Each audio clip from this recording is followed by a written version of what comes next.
अस्सलामुअलैकुम। आज फिज़िक्स में बर्नौलीज़ प्रिंसिपल का तीसरा एप्लीकेशन है टोरिशेली थ्योरम, जिसको स्पीड ऑफ इपिलेक्स भी कहते हैं। स्पीड ऑफ इपिलेक्स में ये जो इपिलेक्स का लफ्ज है ये कहते हैं कि flowing water from an opening. जब एक ओपनिंग से वाटर बह रहा होता है, पानी बह रही होती है, तो उसको हम कहते हैं इक्विलेक्स। तो स्पीड ऑफ इक्विलेक्स का मतलब ये है कि यहाँ हमारे पास में एक फिगर जो मैं बनाया हुआ है, इसमें आप देख सकते हैं इस होल के थ्रू हमारे पास वाटर यहाँ इस कंटेनर से फ्लो हो रहा है। तो यहाँ से जिस स्पीड के साथ ये वाटर फ्लो होगा उसको कहेंगे स्पीड ऑफ इक्विलेक्स कहेंगे। तो हमने इसकी स्पीड को मेजर करना है। इस स्पीड को मेजर करने के लिए एक साइंटिस्ट ने काम किया जिसका नाम था टोरिशेली, और इसने इसी के ऊपर काम किया। अब वो हमें क्या कहता है पहले उसको समझते हैं। तो टोरिशेली हमें कहता है कि this theorem state that the speed of efflux is equal to the speed gained. Speed of efflux तो मैंने आपको बता दिया कि पानी का बहने की जो स्पीड है वो बराबर होगा स्पीड गेन्ड, जो स्पीड हासिल करेगा बाय फ्लूइड, जो फ्लूइड हमारे पास नीचे की तरफ आएगा थ्रू हाइट h, एक हाइट h से under the action of gravity, उसके ऊपर से ग्रेविटी ही अमल करेगी। इस फिगर में आप देख सकते हैं कि हमारे पास एक फिगर बना हुआ है। इस फिगर में पानी का लेवल यहां से है और ये हमारे पास बॉटम है, तो इसको हमने h मान लिया है कि हमारे पास हाइट h है। अब इस हाइट से अगर हम इस ओपनिंग को खोल दें तो इस हाइट से हमारे पास पानी बहने लगेगा। अब बॉटम से जितनी ऊंचाई पे हमारे पास ये होल बना हुआ है उस हाइट को मैंने कहा कि ये हमारे पास H2 है, और वाटर का जो लेवल है वो हमारे पास क्या है, H1 है। अब हमने इसकी स्पीड को यहां से मेजर करना है कि कितने स्पीड के साथ ये वाटर बह रही है, जिसको स्पीड ऑफ इपिलेक्स कहते हैं। अब यहाँ पे हमारे पास जो वेलोसिटी होगी तो वो इनिशियल वेलोसिटी होगी वो 0 होगी, क्योंकि water under the action of gravity है और वो रेस्ट में थी। जब हमने इसको यहां से ओपन किया तो यहां से हमारे पास स्पीड गेन होगी और वो फाइनल स्पीड होगी जो v के बराबर होगी। तो हमने इसी v को मेजर करना है कि ये v हमारे पास कितना होगा। अब इसके लिए हमने करना क्या है, इसके लिए हमने बर्नौलीज़ इक्वेशन को प्रिंसिपल को यूज करना है। बर्नौलीज़ इक्वेशन हमें क्या कहती है, वो हमें कहती है कि pressure P1 plus 1/2 rho V1 square equals to pressure P2 plus 1/2। अच्छा, इसके साथ हमारे पास एक पोटेंशियल एनर्जी वाला भी है, वो है रो GH1, और इसके साथ equals to P2 plus 1/2 rho V2 square और plus rho GH2।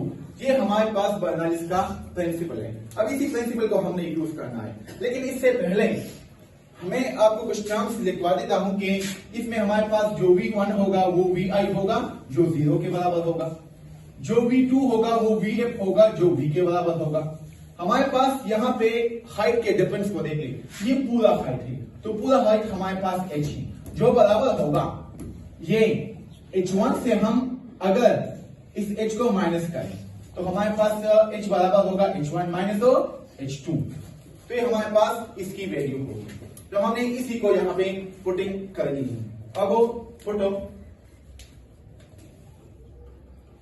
V1 equals to 0 और V2 इक्वल्स टू V। हमने सिर्फ ये पुटिंग करनी है, तो इक्वेशन हमारे पास क्या जाएगा, P1 प्लस 1/2 रो और V1 की जगह जाएगा 0 इसका square plus rho GH1 equals to P2 plus 1/2 rho V2 square. तो V2 हमारे पास क्या है, वो V है, तो हमने V लिख लिया, उसका स्क्वायर और प्लस रो GH2, ये हमने लिख लिया। अब सिंपल बात है कि यहाँ पे हमारे पास ये वाला टर्म 0 हो जाएगा, तो हमारे पास सिंपलाइज रेट बच जाएगा P1 प्लस 0, तो उसकी लिखी 0 देंगे, प्लस यहाँ पे आ जाएगा रो और GH1 आ जाएगा equals to P2 plus 1/2 V square plus rho GH2 आ जाएगा।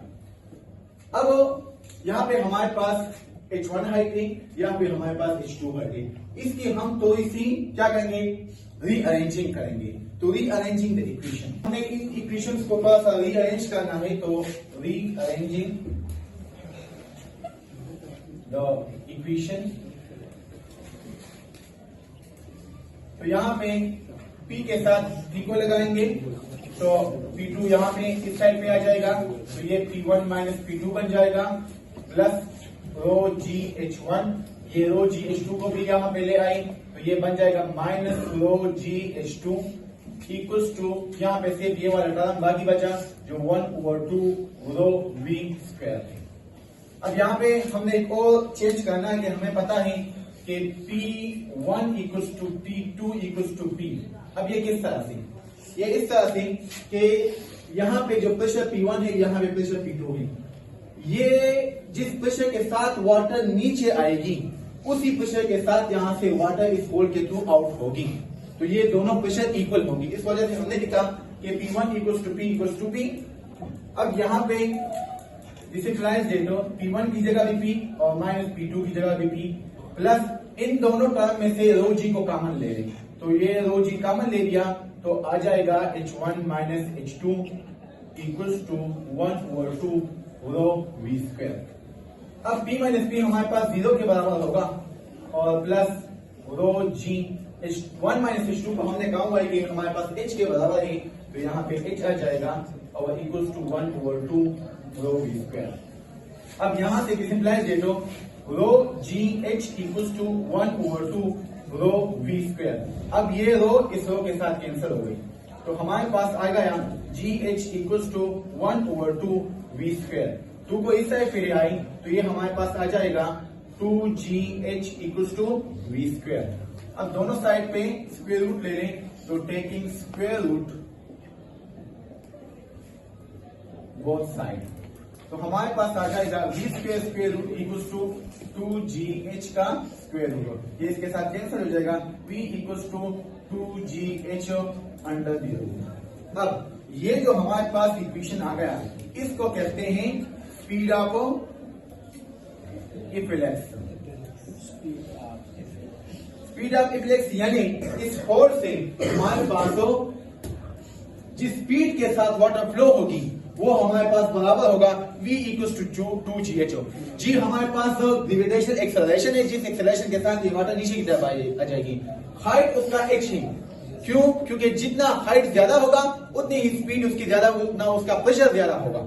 ये हमने पोटेंशियल एनर्जी में पढ़ा हुआ है, जितना हाइट ज्यादा उतनी ही पोटेंशियल एनर्जी ज्यादा, तो इसके साथ जितनी पोटेंशियल एनर्जी ज्यादा होगी हाइट के थ्रू इतना ही ये स्पीड हमारे पास ज्यादा होगा। तो इस स्पीड के थ्रू हम किसी भी वाटर टैंक से या किसी भी होल से स्पिग आउट से हम वाटर की स्पीड को या लिक्विड की स्पीड को हम फाइंड कर सकते हैं अगर हमारे पास उसका हाइट गिवन हो।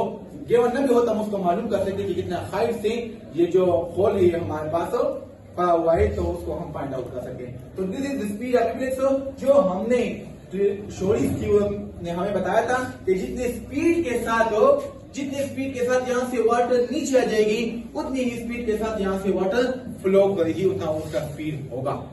That is the equation of V equals to 2GH, the Shorey's theorem. That's all.